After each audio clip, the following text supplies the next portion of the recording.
Assalamualaikum warahmatullahi wabarakatuh. Sebelumnya perkenalkan nama saya Rosyida Putri Chandria dengan akhiran NIM 001.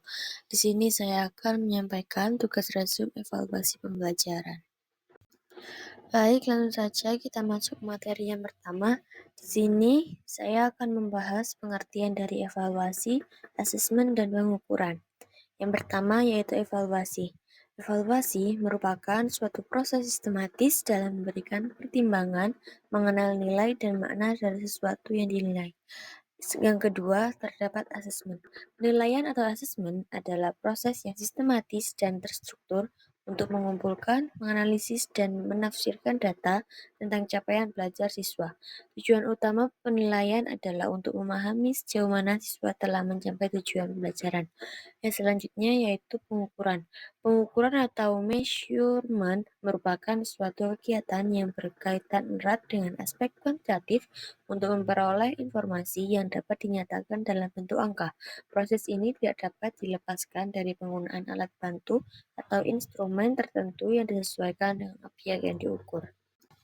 Selanjutnya terdapat 3 karakteristik dari evaluasi. Yang pertama yaitu memiliki implikasi tidak langsung terhadap siswa yang dievaluasi. Hal ini terjadi misalnya seorang guru melakukan penilaian terhadap kemampuan yang tidak tampak dari siswa. Apa yang dilakukan adalah ia lebih banyak menafsir melalui beberapa aspek penting yang diizinkan seperti melalui penampilan, keterampilan, atau reaksi mereka terhadap suatu stimulus yang diberikan secara terencana. Yang kedua yaitu lebih bersifat tidak lengkap dikarenakan evaluasi tidak dilakukan secara kontinu maka hanya merupakan sebagian fenomena saja. Atau dengan kata lain apa yang dievaluasi hanya sesuai dengan pertanyaan item yang direncanakan oleh seorang guru. Yang ketiga yaitu mempunyai sifat kebermaknaan relatif. Ini berarti hasil penilaian tergantung pada tolak ukur yang digunakan oleh guru.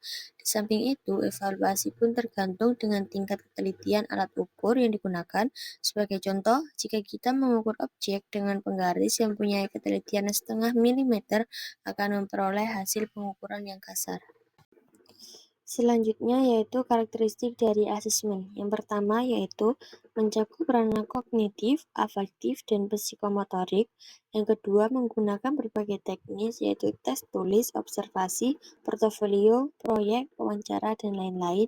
Yang ketiga yaitu bisa berupa kuantitatif atau dalam bentuk angka atau nilai dan kualitatif dalam bentuk deskripsi catatan guru. 4. Memberikan umpan baik untuk siswa maupun guru untuk siswa kemajuan belajar. Di sini terdapat salah satu contoh yaitu menilai laporan praktikum dengan rubrik atau kreativitas, ketepatan data, dan analisis. Selanjutnya yaitu karakteristik dari pengukuran. Yang pertama yaitu objektif, yang dimana pengukuran harus dilakukan dengan cara yang objektif, yang berarti hasil yang didapat tidak boleh dipengaruhi oleh emosi, pandangan, atau pertimbangan subjektif dari pengukurannya. Yang kedua yaitu kuantitatif. Maksud dari kuantitatif yaitu hasil dari pengukuran dinyatakan dalam angka atau skor.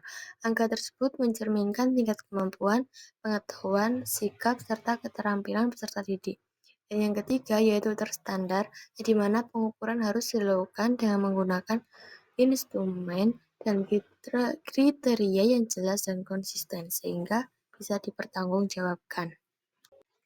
Selanjutnya yaitu materi tentang tujuan dan fungsi evaluasi pembelajaran.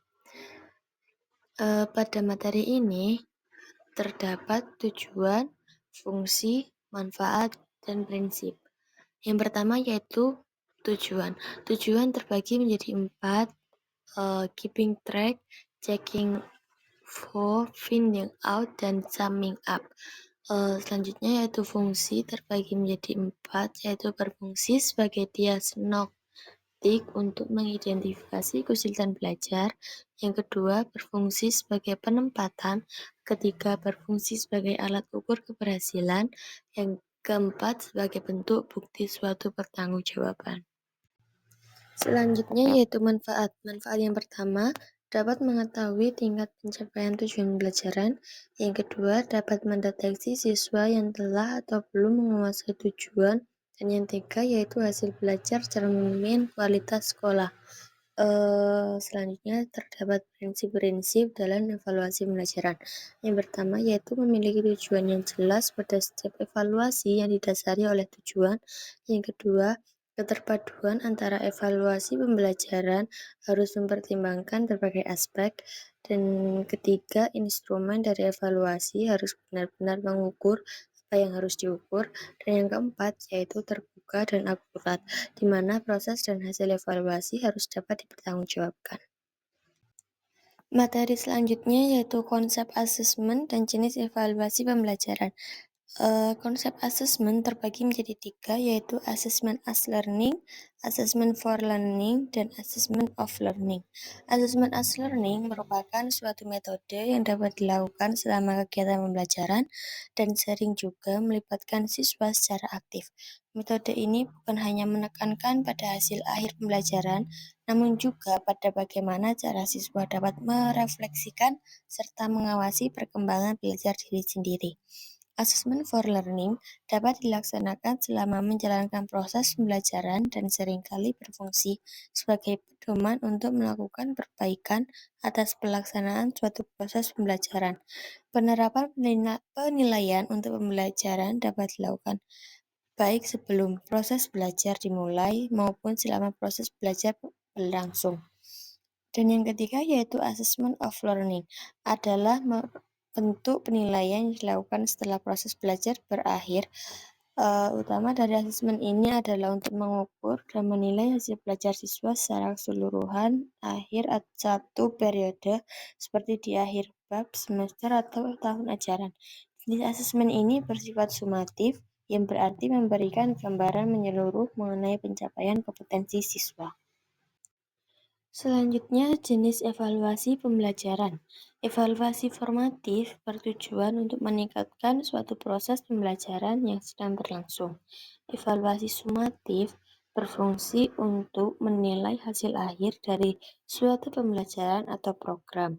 Evaluasi diagnotis bertujuan untuk mengetahui kesulitan atau kelemahan yang dihadapi mahasiswa atau siswa sebelum atau pada awal pembelajaran. Dan evaluasi penempatan yaitu memiliki tujuan untuk menempatkan mahasiswa di posisi atau kelas yang cocok dengan tingkat kemampuannya. Dan yang terakhir yaitu metode tes dan non-tes. Dalam evaluasi pembelajaran terdapat dua teknik yang merupakan suatu bentuk yang diterapkan dalam menyampaikan sesuatu, mendapatkan sesuatu, maupun dalam mengevaluasi hasil. Teknik tersebut ialah teknik tes dan teknik non-tes. Teknik tes merupakan sebuah metode sistematis dan objektif untuk mengumpulkan data dan informasi yang dibutuhkan dengan cara yang efisien dan akurat. Tes merupakan salah satu alat ukur yang digunakan untuk menilai kompetensi seseorang.